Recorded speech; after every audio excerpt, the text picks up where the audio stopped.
Hey, following the signs. It's me, Marion. If you're new here, hey, what's up? Thanks for clicking on the vid. If you're returning, welcome back. um, Look, you can expect all sorts of things here at Following the Signs because it's you following your own sense of intuition that has led you here today. And probably the last 15 years has been about, well, we could say my whole life, but intently, the last 15 years for me has definitely been about following the signs. And every sign that I have followed has led me in a direction that has allowed me to actually open myself up to things that were always there.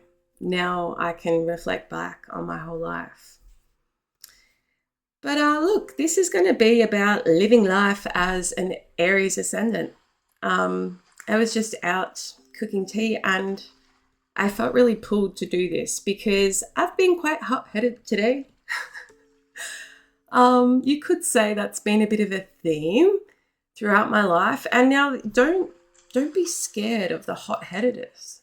In fact, look, if you're here, you're an Aries ascendant too. So you get what I mean. It's not always about being cranky. It could be hot-headed because of passion behind something. But it can be misinterpreted to the point where it's probably something that's almost a bit of a trigger for me because as a natal water sun, it wouldn't appear that I would be so quick to pop off. You wouldn't think so, but it is. And I remember probably getting in trouble for these somewhat mild outbursts that would happen at different times. And I felt a lot of shame behind it. And then I guess as I've grown over my lifetime, like it's something that has been like almost my self-protection, my defense. And it is also something that's allowed me to have confidence to assert these things, I believe. Where do we begin? Living life as an Aries ascendant, like you've got to walk. You've got a certain way you walk, and I know it because I do it. Always kind of in a rush, even if not meaning to be. I'm like, I just walk fast, naturally. But with the fiery nature and being that firstborn, like there's a competitiveness that lives within us and a need to like have a go and take control of a group. And, for me, until really understanding my natal chart, I would like always do this. Like I can be quite confident when going out into a group of people I don't know. I'm okay to have a conversation with anyone. And yes, let's do it. Let's have a crack. But like if you were then to have me be with that same group of people over a longer period of time, I would slip into my Scorpio nature and I become quite reserved and analytic and almost shy. And so there's been this happy medium of my Sagittarius moon that's allowed me to sort of adapt between these polarities that live within. Now, depending where your sun or moon is placed, you could maybe also experience this. The being out there and then back into the reservedness.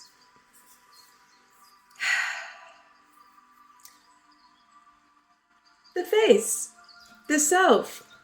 Have you, like me, experienced like multiple burns to the head from a hair straightener or had scars apparent throughout your life?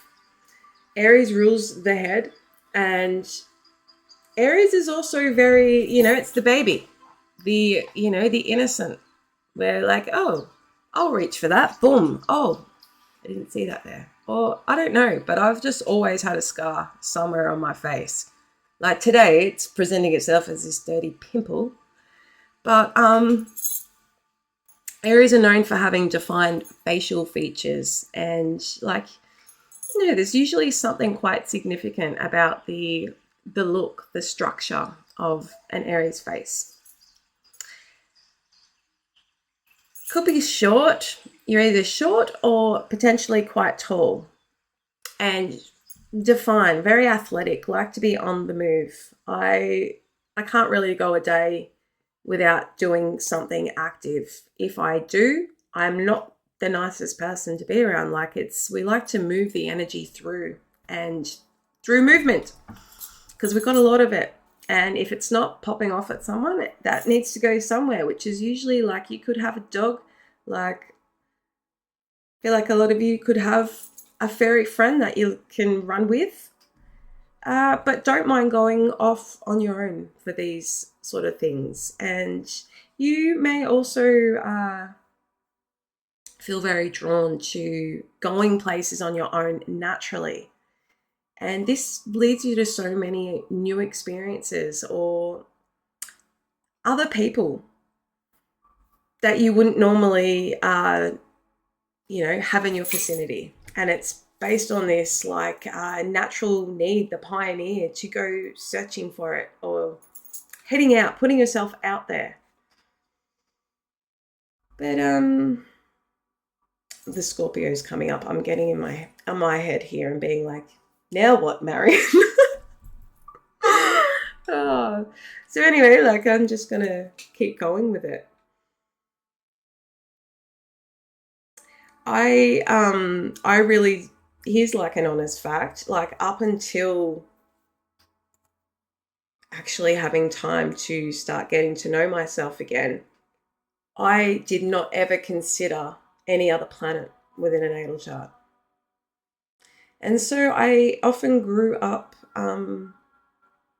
hearing all these scorpionic traits and being like, I don't know, just couldn't resonate with all of it entirely. And I think looking into your natal chart and your astrology is one of the fucking most amazing tools that we could have. It's like, I don't know. Is it self-validation? Like, it was for me. Like, to find out like that I have a moon placed here in another sign, not Scorpio. Ooh, that really resonated with me. And the ascendant, why I have had confidence at times where I feel like maybe I shouldn't, or just not understanding like why I would put myself out there. But I actually grew up very overweight, and that really has made a big impact into my life. And I always felt very drawn to want to try sports, and even though I was very large, but I knew that I wanted to move, even though I couldn't really articulate that at the time. And then I also lacked confidence because of the whole weight thing. That, don't worry, it was bloody fucking pointed out to me every day, every bloody day. And that's also had an effect. Definitely. Geez, we're fucking getting deep here in this video now. But look, there's been a lot of things in my life that I'm like, there's got to be a fucking reason for it. I haven't gone through all this bullshit to not share it, for it to not be relevant to someone else out there, because I 100% believe in the collective, and we're not all going through everything alone, even though we're all on our own individual journey. Ooh, getting a little chill there. It's also cold where I live, but and I just turn the heaters down. But anyway, see, look, trying to make a mockery of myself. I can't remember where I was going with that, other than understanding my natal chart now, I can really acknowledge my Aries rising, getting back to the moral of the video. And I enjoy it. But today I've been very on the popping off side of the scale. And I found myself wanting to get very down on myself. Even though, like, if you were to look at the situations involved, then you would be like, oh, it's valid. But maybe just like chill. But it's also, we've got Mars in Libra at the moment, which FYI is also my natal Mars. So like I'm kind of definitely feeling that energy and that need for like, no, I just absolutely cannot stand it to not be equal outcome at the moment, or not desired outcome, but like the right outcomes. And there's a lot of unjust, and I can't stand it. I honestly can't. Yes, I'm recording. Can you plug it up? Nuggets are fucking burnt to a crisp. Right. Shush. And they weren't, in fact, even that burnt. Look, if you think reality isn't this, well then I don't know where the fuck you live, but can I come stay? Oh. To all the single parents out there, like, no one fucking knows. No one knows, do they? I salute you. Because it's a tough gig, especially if you've been doing it for a long time, like I have. Anyway, that's a whole other video, but, you know, hit the like if you want me to make that video. But no, look, I've just had a day of it today, and I don't even know whether to call this living life as an Aries ascendant anymore. And you know what? I'm just in that stage now, like, because I've never wanted to particularly label my channel as to one certain thing. I want to be able to share different parts of myself, because I just don't know who might be able to resonate with it and who it might be helpful for.